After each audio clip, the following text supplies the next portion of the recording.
to interview you. I appreciate the place that you've located yourself in this great challenge, social challenge that we're in. Thanks. I'm looking forward to our conversation.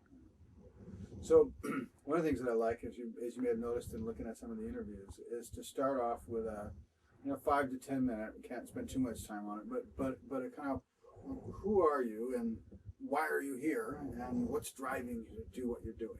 Like some vector into those three questions.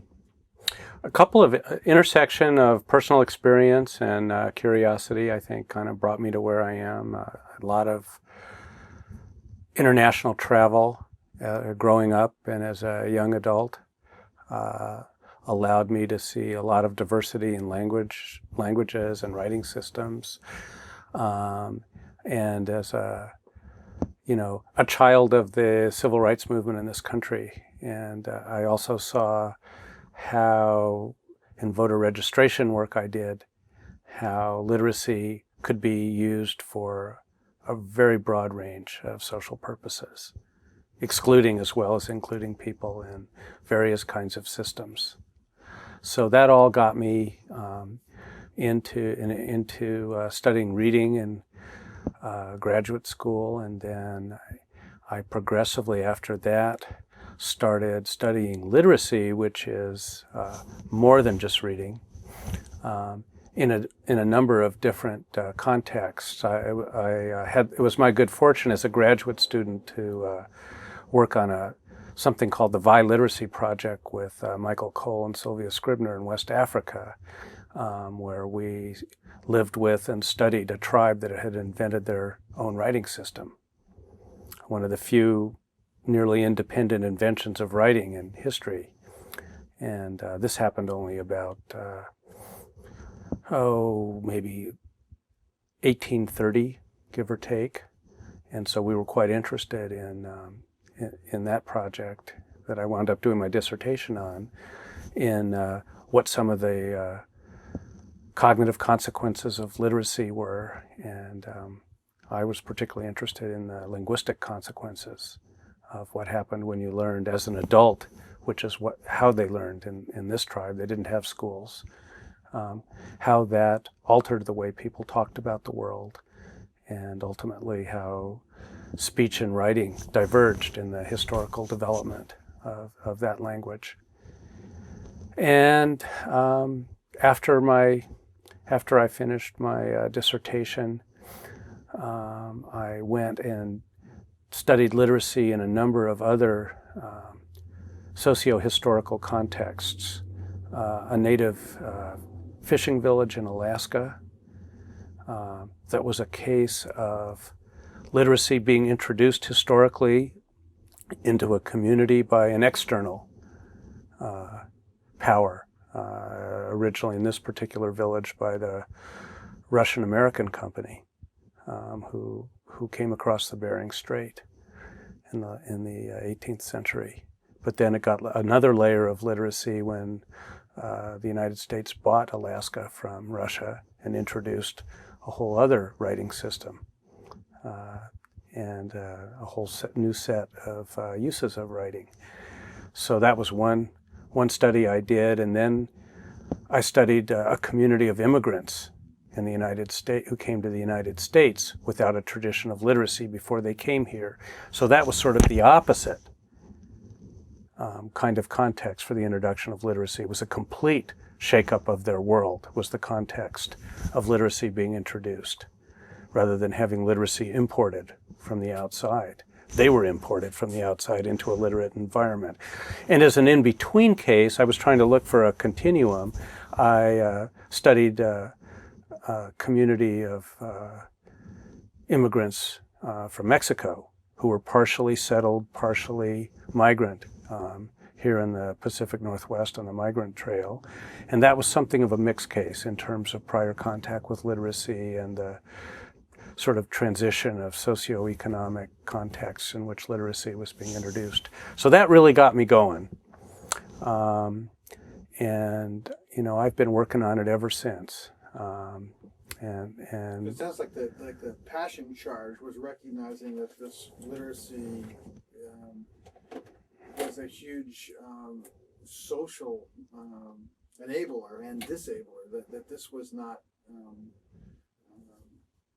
that this was important to the world as a whole, at the social political level, and that drove you into what sounds like a fascinating distribution of different inquiries that took you to the edge of how people come into literacy. Yeah, I think that's right. That's sort of how I got here. Some people, see those kinds of studies as fairly exotic and not very typical of, say, what literacy is in mainstream America. And of course, when we go like this, we're already transposing a literary device, aren't we? But I think we can learn a lot from those varied ethnographic cases, because one of the things that helps us really understand is the importance of context. And one of the things that I really learned to appreciate is how deep contexts are in time around literacy development. That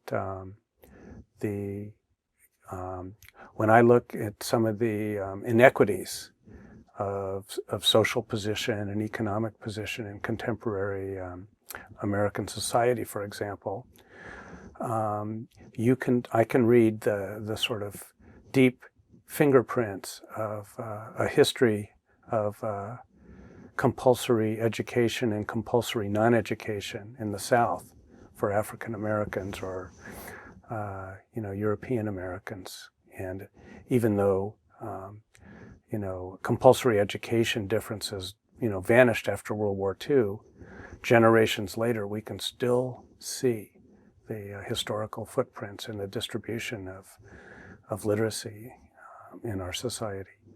And so that's one of the things that is very interesting about literacy is, of course, that it mediates great distances in both time and space. And, when we think about contexts, literacy actually opens up, a whole breadth of new contexts that individuals can participate in. Even though it's here and now, it allows the time portal. It's a time portal, right. More specific questions about adult literacy in this country and what you've come to understand about that, and the ESL challenges, the difference of that from the adult perspective. But before we go to that, one of the things that you touched on that really struck me was this work that you did in Africa and looking at what was the more recent effects of to a culture that was oral, that developed its own writing system.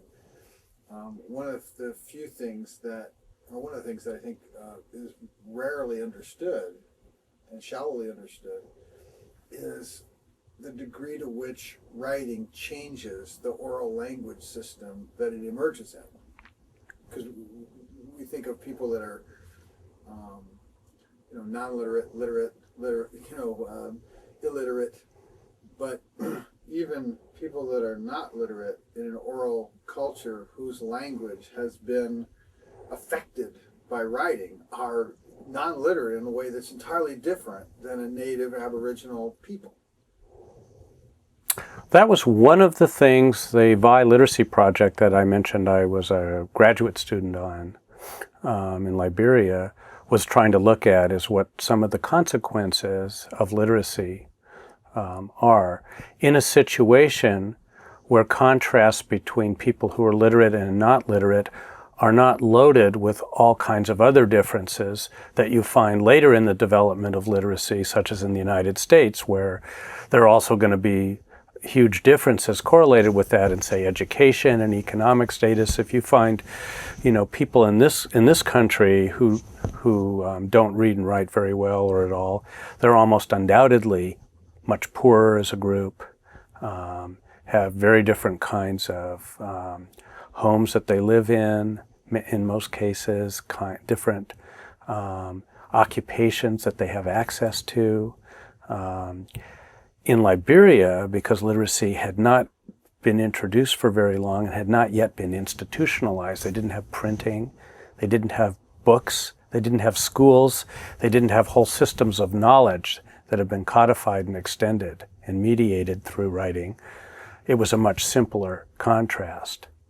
However, one of the things that the VI Literacy Project found out was that more limited sense of literacy has a much more limited set of consequences. And that's sort of what you would expect. But one of the things we were able to see in terms of historical effects of literacy were that as writing gets introduced into use, even when it's limited largely to personal record keeping or sending personal messages, handwritten notes from one person in one village to another person in another village, language is changed by the introduction of a new medium, a new means of communication. And we know this because we can see examples of letters that were written, found by travelers in the middle of the 19th century, that are really different than their counterparts today. In the earliest samples of letters that were written, they're very much like oral messages. You can see how writing was built on a foundation of oral message sending practices. You letter go for me. When you get to see my brother Boima in Jundu, you tell him that his bag of rice has arrived here. It was almost written as though the letter was going to be read aloud by someone, and in fact it was, because Boima might not have been literate. You know, someone else in the village was, though, so it was much more like scribal literacy. Which was prevalent even in England until, recently. Sure, exactly. So, but today, those same kinds of written letters have their own characteristic salutations and closings. You know, we have Dear David. They have much more embellished openings now in those letters that you don't hear in the oral message sending that still goes on. So you can kind of see a specialization over a century and a half in that's resulted in a partial divergence of written and oral language, even though they remain very closely tied. Right. Do you notice, some have argued that writing creates an opportunity to reflect on the oral language stream in a way that being a participant in oral language doesn't. That it allows you to have a distance from it. You can think about it. You can become meta-aware to the oral language stream, that if you don't write, if you've never been exposed to that at all, then the mind doesn't do it in the same way. And that consequences of that are vast in terms of the exercise of certain kinds of abstract reasoning and certainly the development and proliferation of complex vocabulary to make more subtle differentiations than oral language. Sure. Those were the kinds of ideas that the VI Literacy Project went in to investigate in this particular setting that, that was considered to be sort of a great test bed, because literacy was contrasted when there weren't all these other differences present. Variables were reduced. You could Yeah. go on what was going on. And they did not find great evidence of the types of cognitive differences that people like Goody and Watt, who were writing not too long before this VI Literacy Project, had suggested were cognitive consequences. However, again, keeping in mind that the practices of literacy were fairly restricted here. So it's not as simple a case to say that that you might not find those consequences in a society in which literacy practices were much more, firmly entrenched and developed. Like the explosion in Greece. For example, Yeah. Sure. We need to go down too much down this road. This is just an area of great interest that intersects. This is how I got into it, Okay, because so it creates a foundation. yeah, right, absolutely. I think it's so important to understand that we are we not only walk erect, we speak and we read and write, and those are evolutionary milestones of almost equal importance that we don't quite get. Right. Yeah, I think the some of the ways I think about literacy today, several decades later, make it a portal or a gateway to much larger, more complex systems of information that already exist.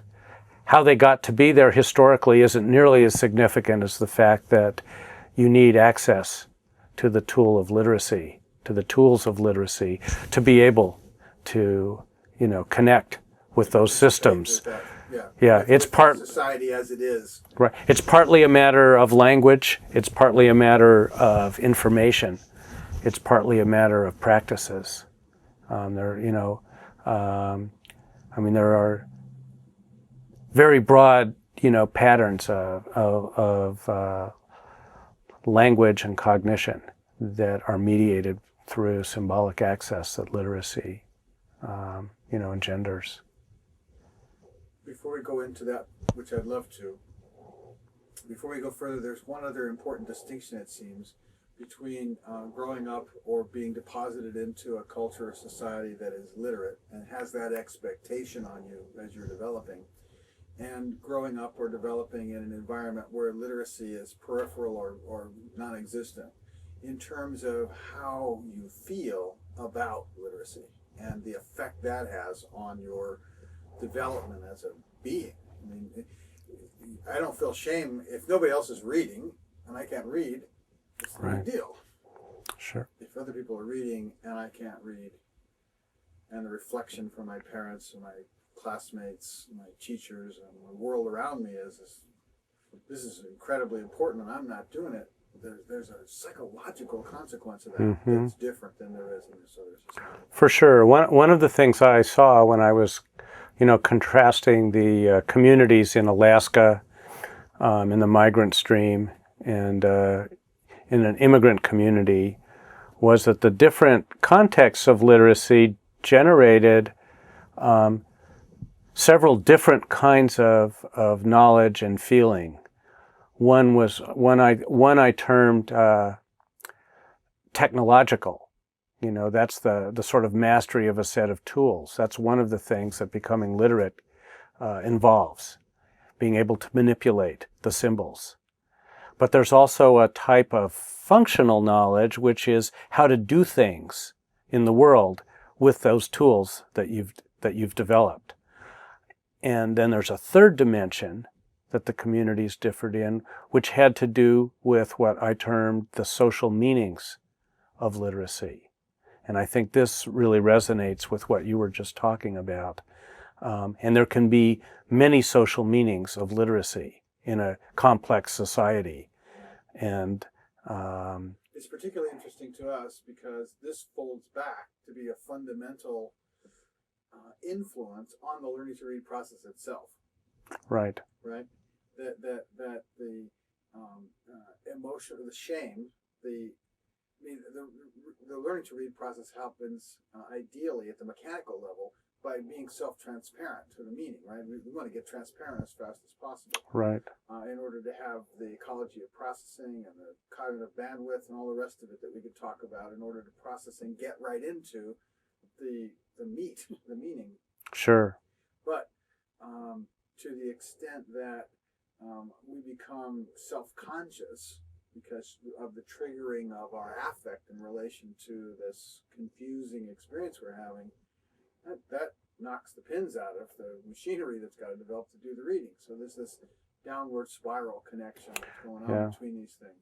Absolutely right. I think in many cases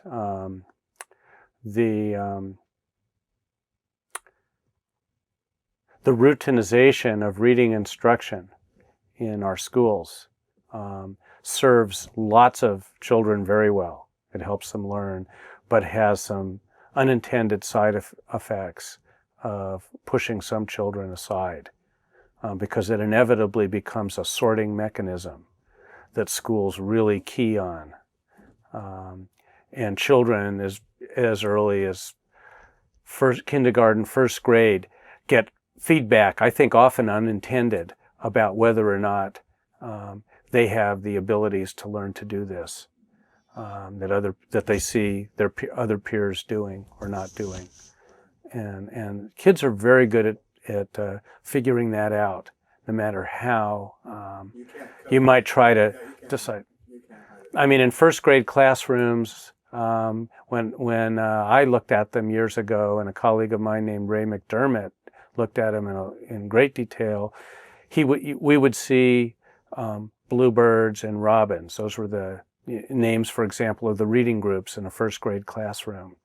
And but the bluebirds and the robins all knew what was going on. Yeah. And you can't fool them. Because it's not happening through an intellectual model. Mm-hmm. There's a felt sense of the importance, and there's a felt sense of how they're doing that's deeper than that. Absolutely. And when children have difficulty learning to read, the kind of feedback that they get from their peers, from their teachers, from their parents, really, conveys different messages to different kids and makes different resources available to help them if they're struggling at a particular point in that process. So two children who are having trouble learning to read may internalize that message very differently. One child may get a message back, oh, you can really do this, you're just going to have to try a little harder, or we're going to work with you, and we're going to provide some resources, some coaching and things, and we know you can do it. Another kid may wind up with what's been called a rumor of inferiority. It's never stated explicitly, it doesn't need to be. You're not smart enough, to learn how to do this. Yeah, and later on, I mean, it's absolutely. Connected to I'm going to this scoot you over just a tad more. is Yeah, I'm going to Sorry. No, it's okay. I can't rub my head and chew gum at the same time either. No, you're fine. I didn't. we're not interviewing your wife, okay? We're going to stay. There you go. One of the things that we notice in children and adults that we talk to is how quickly they will embrace that rumor to protect themselves from the feeling. In other words, they'll define themselves as, oh, I'm not smart, oh, I'm stupid, I'm just not a reader. Reading's not important. That whole thing is, that's for some other different kind of people. They come up with various stories that they're telling themselves so that they don't have to feel bad about their direct experience of doing this. Right. It's a shunt. Right? And that's happening faster than consciousness, just like reading assembly. It's happening so fast. Oh, yeah. And it has a cumulative effect. Yeah, which is where we start to bump into what happens to adults that have grown up. Our sense is this, just so we have a kind of place to take off. We're talking about a form of confusion happening in the human's brain that is different than any form of confusion this organism ever experienced before. It doesn't have an evolutionary precedent or wiring to deal with it. It's not built into us. Particularly when we talk about English, it's only a few hundred years old, and there's only been 10 generations, 20 generations since it's kicked over to a point that it's evolutionarily significant, and that's too small a blip to have done anything. So we're talking about a form of confusion that has to be reconciled faster than speech, faster than thought, in order to assemble this internal virtual reality experience we call reading. That if we don't catch a ride through that in a certain way, the indication is that we feel shame, which is a primal affective response. So that if we grow up feeling shame in relation to this form of confusion, then we want to avoid that shame. Sure. And if we want to avoid that shame, it's decapitating our capacity, our attention span for learning, because confusion's implied in learning. Mm-hmm. So this learning to read process is deeply, fundamentally affecting our cognitive and emotional health. In many cases it does. There are many examples you can find of adults, that I'm familiar with, where we talk about their, school experiences and what they remember of them. And a very common one is being asked to read out loud in front of a class, which is a very typical elementary school reading activity. And if you read anything less than fluently or with great apparent ease, it can be a terribly humiliating situation. So humiliating that it will actually push people out of school just so they don't have to do that one thing. Right.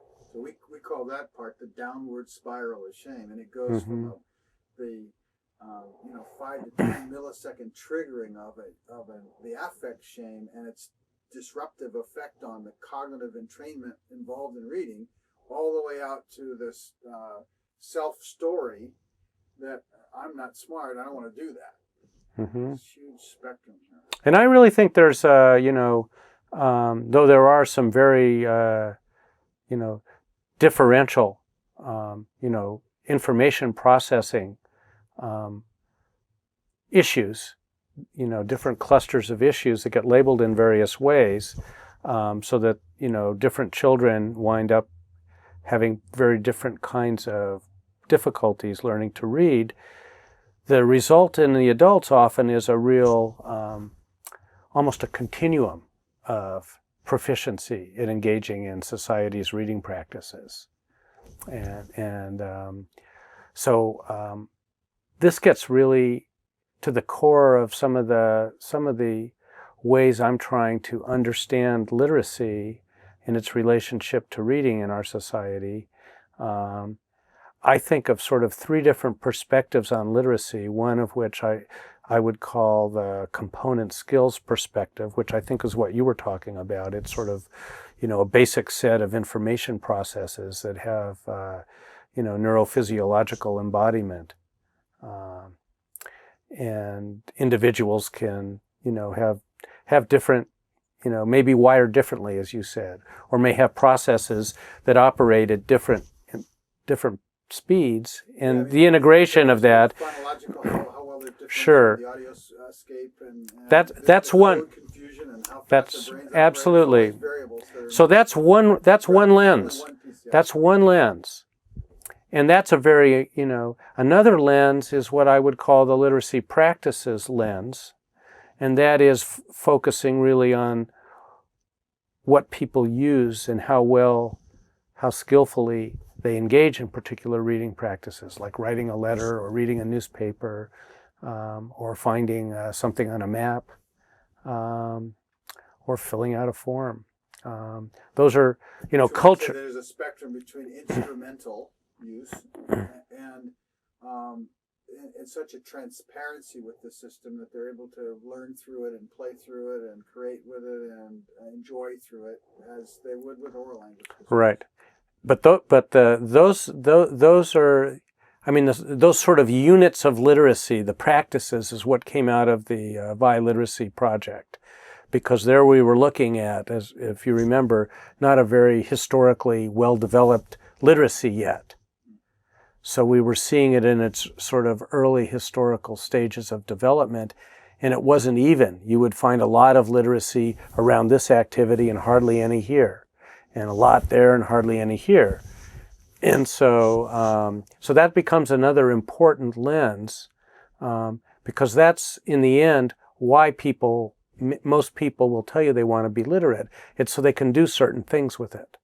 I want to be able to read, or I want to be able to read to my own children, or I want to be able to, write my story, or I want to be able to understand, what people are talking about when they read books, or I just want to be able. I just enjoy reading. I want to do. It doesn't have to be totally, instrumental. It can be just done for pleasure. But that's a different lens. And of course, you do need those tools Right. to do it, but it's a different way of looking at it. And then a third way of looking at it is what people might call proficiency, which is where we get to studies of how literacy is distributed in school children or in adults. You know, when you have things like the NAEP scores that I know you've talked about in your project, the reading report cards on schools and teachers and students. I mean, those are really proficiency measures. How well people do particular kinds of literacy practices, the ones that schools value, for example. With adults, there are national surveys that are somewhat comparable, but they're simulating literacy practices. So instead of a reading comprehension test or a vocabulary test, they'll actually give adults simulated hands-on tasks. Find out what time a train leaving a station gets to, such and such a city, and you have to look at it and you circle the time. Or fill out this job application. They give you a form and you're supposed to fill it out, putting your own personal information in it. So they have a variety of those things, and they get proficiency scores out of those. The analysis of those proficiency scores is a different lens into literacy than either of the first two things I mentioned. Even though they're all interrelated, there's no doubt about that. But what's interesting to think is that these different types or views of literacy may not be the acquisition of exactly the same process. And this is where I would come back to the different sense of context and space and time. Because the technological tool has a certain immediacy to it that you won't see you'll see much broader spans of continuity across contexts and literacy practices. They're really pieces of culture like religious practices or child-rearing practices. These are literacy practices, reading practices, writing practices. The proficiency, I think we're only beginning to understand what that's really all about as we start to analyze the proficiency data. You can read them in two different ways, I believe. One is that you can get a score, and these are scores like 0 to 500, that somebody gets after they take this hands-on literacy assessment. And you look at the distribution of the scores across the country, because these are typically collected in large surveys that are representative of the whole population. So you can see how people who have different amounts of schooling score, people who are members of different ethnic or racial groups score. You can look at differences by gender, by job, all the kind of correlations. You can kind of see, how literacy is embedded in the society this way. So you can look at this proficiency as and many people do, as a measure of what's inside of someone's head. And we might open up, in that view, might open up your head, David, and put our dipstick in, bring it out, and look at it and go, I don't know, it looks like David's down half a quart. Maybe we better pour some more in. And that's one way of looking at those proficiency scores. Another way to look at them is it's not a measure of what's inside your head, but of the world that your head is inside of. Because these scores reflect sort of an individual's sociological position within the society. They're very sharply patterned with respect to education, with respect to any number of individual characteristics. And so it's sort of a positional measure in that sense, a social positional measure. And this is where I believe the way we can connect the sort of what's going on, what's inside someone's head with where's someone's head inside of, is actually in thinking about the point of access you have to a large body of information and a large system of interconnected cognitive activities that are mediated by literacy. So how you come through the on-ramp into a field of opportunities that you can't have unless you do that well. That's right. Yeah, I mean, it's, but what's really interesting to me is the fact that at least when you look at the adult data, where people sort of wind up after they finish school, is that they're not in a constant position necessarily. Other things that happen to them in life can, serve as a lever to move them in a position. A project I'm involved in now is kind of a longitudinal study that's actually trying to follow, a population of adults over time to see if their proficiencies and their practices actually change after they leave school. A lot of us seem to have this idea that, you go through school, you acquire a lot of new skills and knowledge, and then plop, you're an adult. It's all over. You've arrived, and there you are, and wherever you are, there you are, right? That's actually not true. I'm surprised to hear that very many people would entertain the idea. Oh, yeah. It's. I mean, there is a way of thinking. We like to think of ourselves as lifelong learners, and I'm constantly learning and doing things. Right? Of course, my proficiencies should be increasing, and in fact, they aren't constant.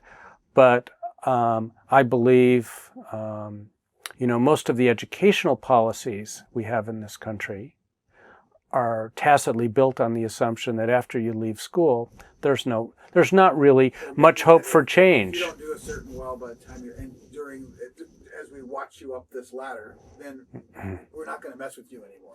That's right, absolutely, because and I think that's partly because we believe that children aren't necessarily totally responsible for themselves, so we've got to do stuff to help them up to a certain point. And then we measure them. Right. They're back. Yep. And we sort them out. And so literacy gets to be a nice sorting mechanism along with education.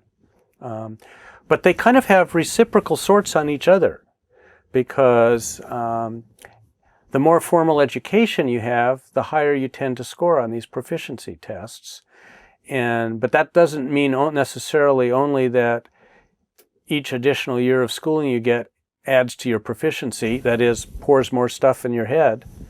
It may be that that where you are determines your ability or your interest or your motivation to go on. And this connects back to the point you were making, with school children, that if their proficiency isn't developing well, they may get pushed out.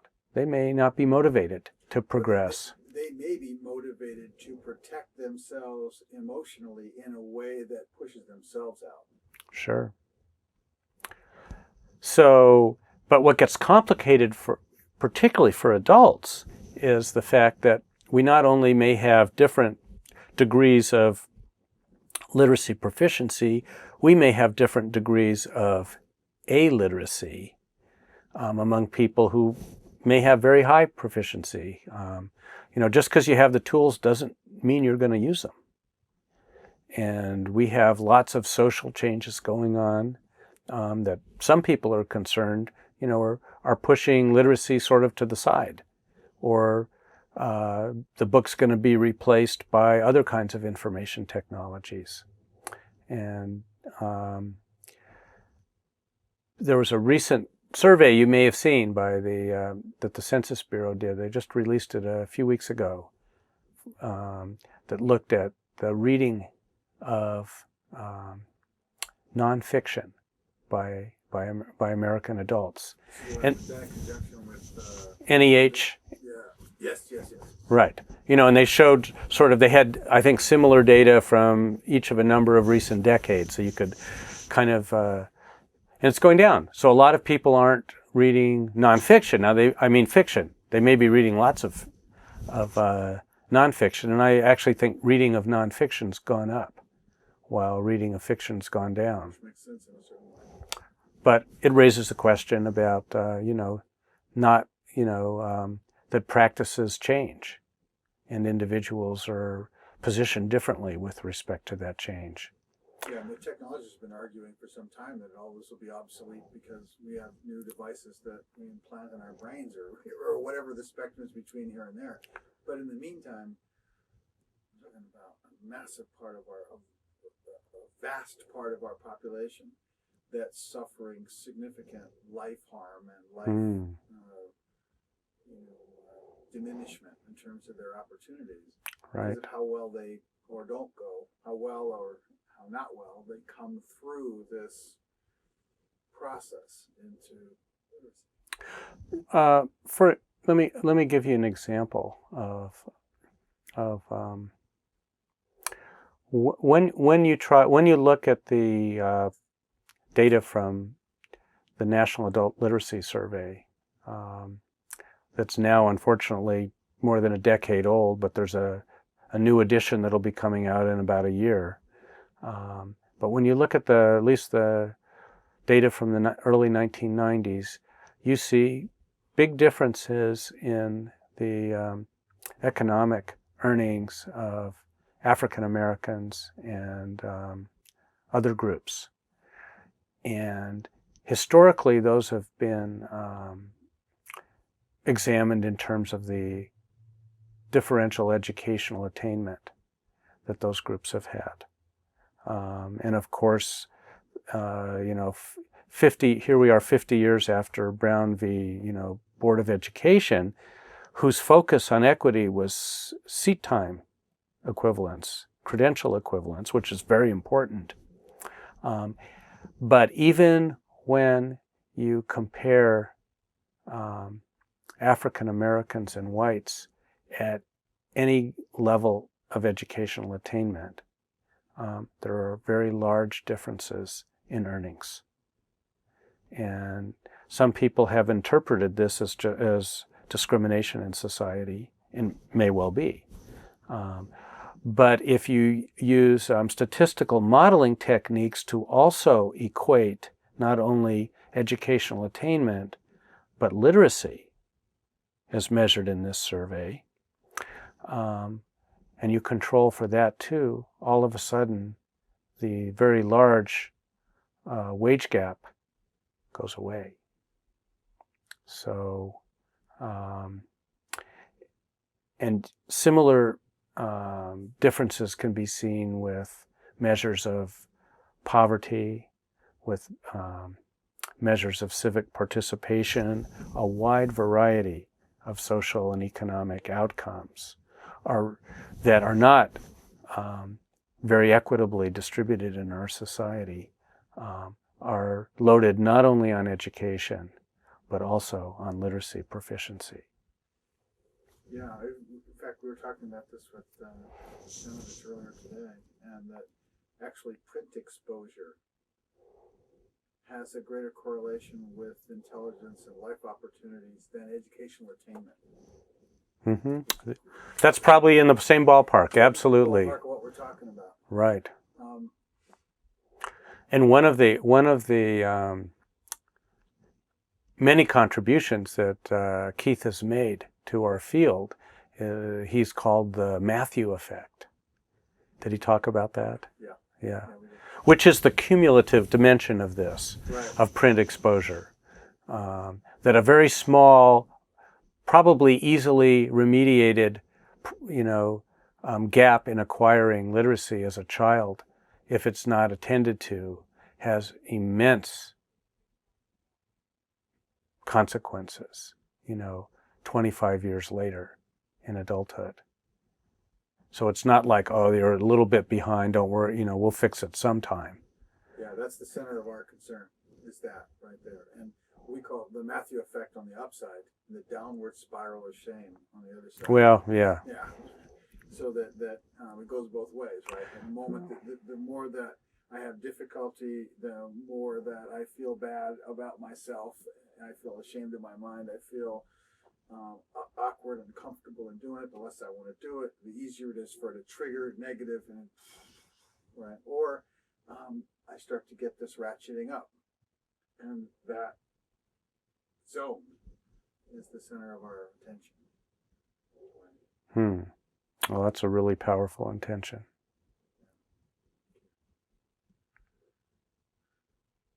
So let's go back to, I think, what you were saying of it. I'd like to really get this as tight as you feel comfortable. This correlation with literacy and adult life opportunity, as we were just talking about in terms of jobs. And in our conversation with Wedge, I mentioned earlier, he said, yes, there's a new report coming out of the National Institute for Literacy, new adult literacy survey is coming out, and that it's going to surprise people because, for the most part, the original report was somewhat poo-pooed. It can't be 92 million people that are below the fifth grade. I mean, it just can't be that bad. And then in the intervening decade, there's been so much corroborative evidence coming in from so many different angles, from the Justice Department, the Medical Association, and so forth, that show that no, those numbers are pretty real in terms of how many people are living, lives. Sorry about that. I'm going to take this moment to make sure it doesn't do that to me again.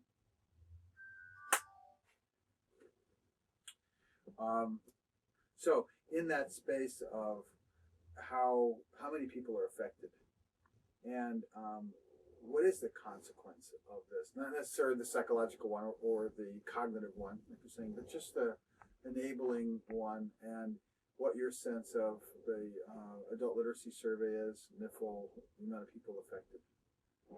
Well, a couple things, come to mind when I think about those things. First of all, I think the debate that's been seen is not so much about what the numbers are and what's correlated with what and how strongly. The debate really is, what does that mean? How do we interpret? How do we understand that? And particularly, how do we understand the implications for how we might go about constructing a world differently that didn't look like that? That's the part I'm concerned with myself. I share that. There's some value to communicating with people by putting up the radar screen that has more quantitative information in it, for sure. I mean, when we do the ads, it looks to us like you can make a case for a strong correlation with $750 billion a year here.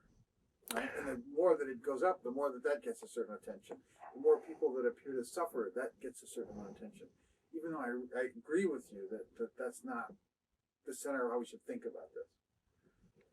Right. And I think that has, there are a number of different directions you can go with that. One of the ways I'm going in my own work is to try to follow adults over time to see what life experiences are driving them as adults, are driving change in literacy. Because as I mentioned, it's not static. And then to see what are the social and economic changes that go along with those changes. And that's that I hope that's going to add some new insight to these issues, because that's really a different lens than these cross-sectional correlations, which tell you that literacy is related to, affluence, for example. Okay, that's interesting. But can we then use a change in literacy as a lever to make people more, wealthier? That inference doesn't necessarily follow. And more importantly, it doesn't tell us how to design an adult literacy program to make that happen. And so that's one way. That's one way to go with asking the kind of question that you are. Another interesting question is, given the changing demographics of a society like the United States, that's getting older and older and grayer, with longer work lives and longer lives, the historical strategy of we won't really worry too much about trying to support lifelong learning in our society or lifelong literacy development in our society. Once you're out of school, you're out of school, you're on your own. That was a great strategy for a while from a societal point of view because, we can easily replace the older population with a younger, more educated. Young minds. Right. But the demographics have really changed on that for us.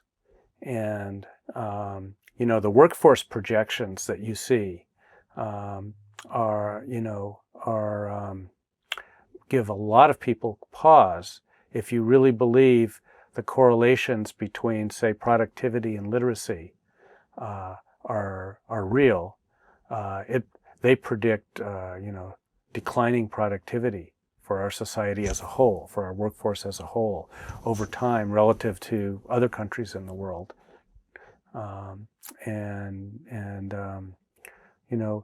That this starts to get to be a very complicated picture that a lot of people just, I think, don't pay much attention to. It doesn't seem to get nearly as much political traction as I believe it should, and it sounds like you believe it should. We have not made the kind of compelling value case that thumps all these different dimensions into something that people can't escape from. Right. I think that's right. I think it's less important where we draw a line on these proficiency scales and say everybody's got to be here. And this is where the debate, is it 90 million or is it 70 million? Well, we could waste an awful lot of time on that one. Yeah, it's similar with NAEP. But we're talking, right. We're talking about a significant number of us are suffering and disenabled because of our negligence in how we're approaching all of this. Right. Absolutely right. So that we have a lot of unfocused debate on what do these numbers mean on one hand, and what should we really do about them on the other. I believe we have to have an intergenerational approach. One reason being just sort of the demographic trajectory that our society is on. We can't afford to sort of throw out lives once they, get to be 18 years old. They have, we can't wait. We can't have 50, 60, 70 years of lost opportunity. We don't have enough younger people coming up to keep that boat afloat. The other thing that I totally agree with you. One of the reasons I'm so endeared to the National Center for Family Literacy is its breadth of context. That's not just about this, and it's not just about adult. It's about the whole field of this is going on and being perpetuated in. And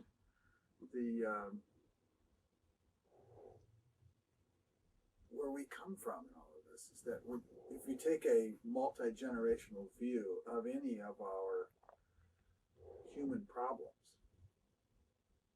it comes down to stewarding the health of our learning. Not what we're learning about in particular, but generally how healthily we're learning as a species. Right, absolutely right. And that gets us to the children, because that's what we got to do it. And the children, the world of the children is incredibly defended against that. Yes, it is. Right, where the adults, it's a matter of what works.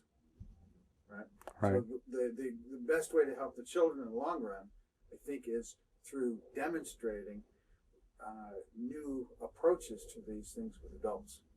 So I'm coming back around to kind of align with you, right, in a way that may counterbalance the image that may have been contrived from the children of the code. Our hearts with the children and the adults are part of. There's no other way. Well, we can't separate them. Yeah. First of all, the children we're concerned with, spend most of their lives being adults, right? That's one thing. And on the other hand, they go on then to have children of their own. And so, Tom Stitch has called investments in adult literacy development double duty dollars for that reason, because it will not only, increase the literacy proficiencies of adults, but that will have ramifications on increasing the literacy development of their children. We have a variety of national programs that are predicated on those assumptions, but they're not well funded, and research into, which varieties of programs are more effective than others hasn't been done. No, they're not. They're really not. They're really not. Yep, it really is. So you've got to develop ways to assess significant progress improvements in the adult community and show it and make the value case for it in order to turn the ship in that direction. Right. Yeah, we spend, just a pittance on adult education. And I mean, really a pittance. And it's remarkable that so little is spent, given the size of the stakes we're talking about. So. I've been driving you more than I meant to. I really would like to, I really enjoy the breadth that you have. I want to give you an opportunity to come from your perspective, your angle of view, and lay out what you think is most vital to understand and what you suggest as the directions for learning for a community that may be watching this, your students and our viewers later. Take the reins of a master teacher directing people in this space in a way that will help them learn what you think is most vital to understand that we haven't touched on. Well, I think when we talk about the connection of literacy to all the dimensions of life quality that we've been talking about, it's not a constant target. We cannot be designing programs that just have a fixed goal line, because historically it's very, very clear that proficiency is increasing and that the demands for proficiency are increasing. The technological changes in the state of the world, the transition from a manufacturing economy to an information economy, and so on and so forth, all carry incredible implications for the skills that need to be developed by children and adults in order to enjoy quality of life in the future society. But we don't think about literacy development that way. We think about it as something that you get when you're in school, and I've said this before, but I'm repeating it because I think it's a concept we have to get, that adults are traveling as they get older. They're not staying in the same place. That the contexts here are deep and historical and changing. And one of the things that we're seeing in our panel study that I mentioned, that is the study that's following a large sample of adults over time and assessing their proficiencies periodically, is that age has some very systematic effects on change in proficiency in adulthood. On the average, younger people, proficiency increases, say between 20 and 30. We're seeing that. I mean, that's, we can trace out little growth curves for individuals, just like you trace out height or weight growth curves for children when they're growing up. For older adults, just the opposite happens. On the average, the proficiency starts going down. Now, we have to look more closely at our data to understand, is this just biologically driven change, or are there particular kinds of life experiences that are influencing the ups and the downs in literacy in adult life? But if we're reading these data correctly, it suggests that we're going to have a third source of individuals who need more literacy than they have. The two sources we've had historically have been political dimension, even though we recognize it. Like, for example, in the Shanahan conversation, he talked about being called down to Florida to do an analysis on the voting behavior. the last presidential election. It was very clear that The hanging chads. that the illiteracy-related multiple responses, the incoherent responses on the ballots that are attributed to not being able to read and understand what was going on, was much bigger a problem in skewing the election than all the hanging chads and everything else. I mean, that was a much bigger impact in Florida, and Florida was one of the places where it would be least impactful. That when you look at it nationally, the literacy issue and what it's doing to disempower and disenfranchise and disconnect people from participating in democracy, and it's huge, its implication, and very few people really understand that aspect. Huge, All this dimension to the huge, chads, but huge implications. And I mean, this goes back though to the implications aren't necessarily transparent. I mean, consider the practice of giving literacy tests to African Americans, in voter registration drives in the decade or two after World War II. It was a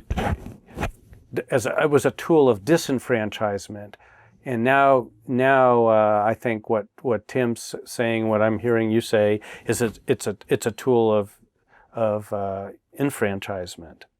Well, he's saying that a lot of ballots got blown off as being irrelevant, non-countable, for reasons attributed to literacy. Right. Right? So what that means is that the literacy issue corresponds to the invalidation of the participation of a significant dimension of the population, one much greater than, for example, decided to vote when in Florida. Right. Oh no. So literacy is this lever that's having this rippling effect in so many different dimensions of our economy and society, political processes, and absolutely so that we just don't get. But I think. Are we back on? Yeah. Right. Okay. Let me just finish the point about historical change and aging. I think people. I think we're going to discover multiple dimensions of literacy, engagement and literacy. And as individuals get older, some of the same reasons that pose difficulties in young children for becoming literate, where we talked about a combination of affect and interest and motivation, along with skill at manipulating the tool set, actually are going to be involved in the decline in proficiency as people get older. And they both may be a very natural part of life course development. And natural doesn't mean desirable, but really natural. But we may need to deploy similar kinds of strategies in order to, increase the learning in the earlier part of life, as we need to use to sort of decelerate the loss of connection with literacy in older life. So that's one point. Good. That's really good. Go ahead. The other point I think we were just starting to talk about while you were changing tapes, and that was that we really need to understand literacy as both a cognitive and a social phenomenon. As someone who is interested in language as I am, this is axiomatic, because language is something that's inside your head, but exists in the world as well, doesn't it? I mean, there's no language that exists in any individual's head. It only exists as a modality of exchange between heads. And I believe literacy is something that mediates the potentiality of the between head stuff. And it's easy to lose the significance of that when you're focused only on the development of the tool set. It's not either or. It's Right. it's The only thing both. about their tool set is that when we talk about below proficiency, we're talking about something other than transparency, and we're talking about therefore some degree of difficulty that can precipitate this emotional aversion and this lack of ecology in processing, both of which constrain all the other dimensions we're talking about. We're on exactly the same plane. I'd like to just tell you a little story about someone I tutored once, and this individual is unusual, I believe, but is an interesting illustration of this point. I was doing some volunteer tutoring, with adults who were having trouble learning to read, and I came across a wide variety of people with a wide variety of backgrounds and a wide variety of problems with reading. This one man, whose first name was Daryl, his problem took me a long time to figure out, but it was that I think because of some of the shame and avoidance problems you were talking about earlier, David, he managed to leave literacy behind with the concept that you couldn't read anything if you hadn't already memorized it. And because he unlike some children who have difficulty learning to read, he had parents who read to him as a child. He remembers that. But he thought he had memorized all the stories because they read them over and over again. So he internalized the model of reading as being, you have to know the story before you can read it. So he didn't have the idea that you actually could get new stuff from print. So he had this block. I can't possibly read something that I've never seen before. How could I? I don't know what it is. And you say, gee, where did he get that funny idea? But then you have to ask the question, well, where did we get the idea that you could? And that's something that's really at the intersection of the social and the cognitive, I believe. Because the idea about how it works in the world is something you have to learn, from experience of the world. So we need not only a tool set, but we have to be on a positional trajectory that gives us access to whatever experiences it takes to get you there. There's not just one path. Right. Schools are trying to provide a path, and I think it's a super highway. Lots of kids are traveling real well on it. But for the ones who are kind of off to the side and can't, Well, if we're to believe NAEP at all, and if we move our concern from the basic threshold to the proficiency by saying that anybody who's exposed to reading and attempted to be taught to read, and who is reading less than proficiently, is underwater in some way that has potentially significant emotional and cognitive health implications. Mm-hmm. Right. So if we take NAEP, even if you discount it significantly, we're still talking about most of the children. Yep, I think it's hard. I think we don't want to get trapped on arguing about where the waterline really is, because if you believe, as I do, that line's moving historically anyway. But I'm going underwater here. If you believe that line's moving historically, and there's lots of evidence that it is, if you go back and look at what, even just in our country, what counted as literacy, what counted as reading, if you look at the primers from the, early 19th century, you say, oh, no, that was fine, but probably 90% of society would have been below today's waterline because it's going up. Right. Historically as we evolve. Right. So I think some of the argument about where these sort of absolute lines should be drawn starts sounding like counting how, the number of angels on the proverbial pinhead, when we should really be trying to move everyone along. Absolutely agree with that. And to the extent that we can use any of these measurement systems, no matter how we discount them, we say 88% of African American fourth grade children are reading below proficiency in the fourth grade, right? And still 84% in the 12th grade. 84%. Now, maybe that's off by 20%. Yeah, it's a lot.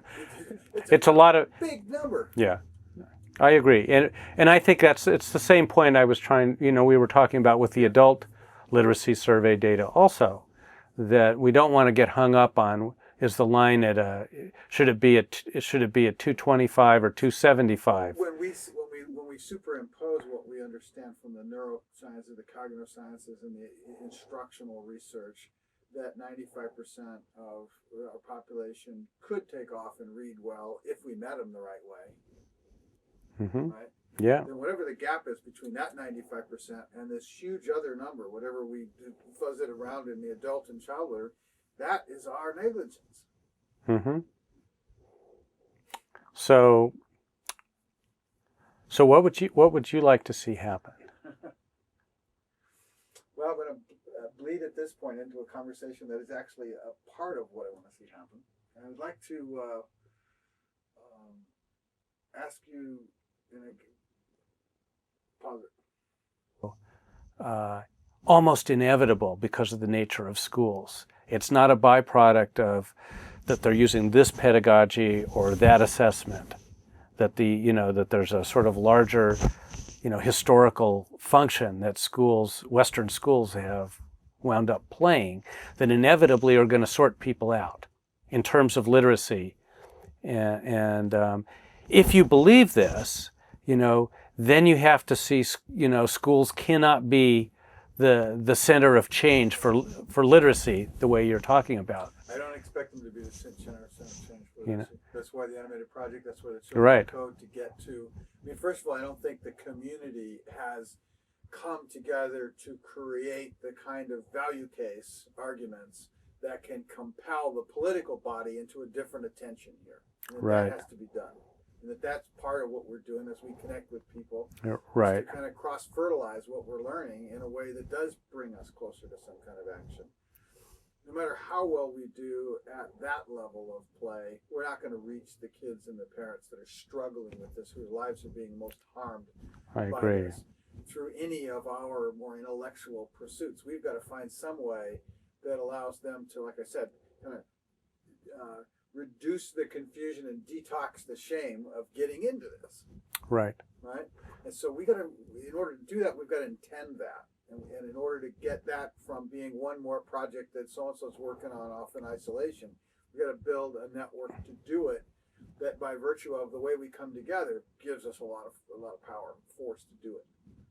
Right. So if we got the National Center for Family Literacy, the National Institute for Child Health and Human Development, the U.S. Department of Education, the pro-literacy group, Sharon's on board, the International Reading Association, the Association of School Psychologists, and so forth and so on, kind of coming in here to go, let's all get into this space together and distill this down. Right. No, I think I think that can work as long as it doesn't, wind up as many, I think, well-intentioned efforts have, getting sort of ensnared in the politics of school control. Whose ideas are controlling schools? Because, I mean, all the way around that. Oh, and I understand, but I'm saying it's so easy to get in. Yeah. I mean, that's such a powerful, net to get caught up in. I mean, it's hard to avoid. Relative to schools, the center of the argument for me is that we do not. Right now, we're oblivious to the quality of participation, the inside-out participation of the children as they're learning. Right. Right. We're systematically oblivious to that, and yet everything that we care to measure, the greatest possible thing we can do to improve it is to pay attention to and work with that inside-out participation I learned. Mm-hmm. That's the gap that I care most about. Right. Well, that I'm really with you on that. I'm really with you on that.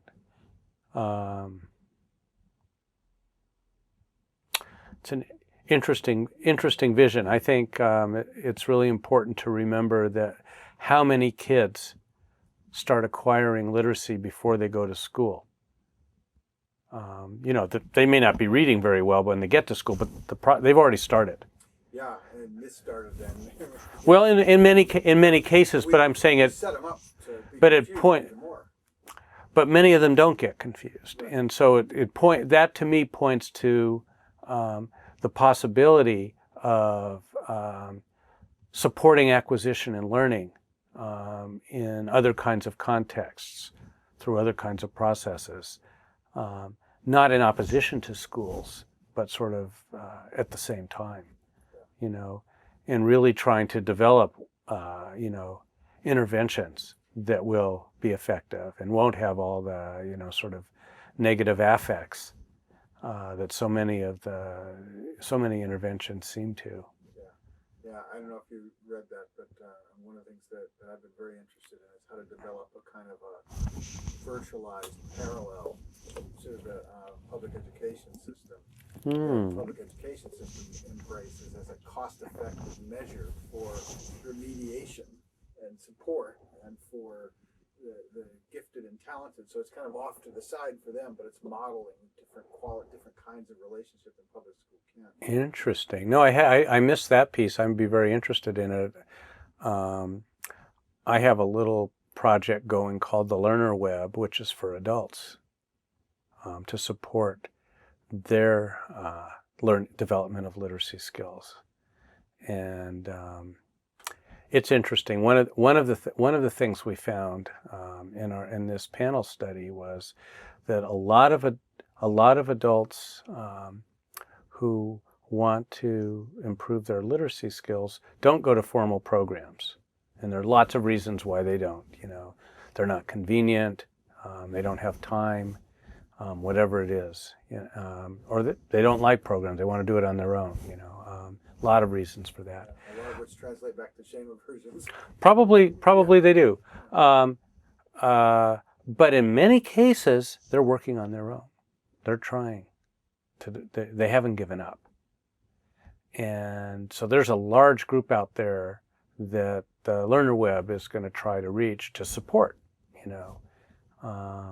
and so it sounds like there's a parallel there. Kids, adults. Yeah. I've developed, we have to have a more formal conversation.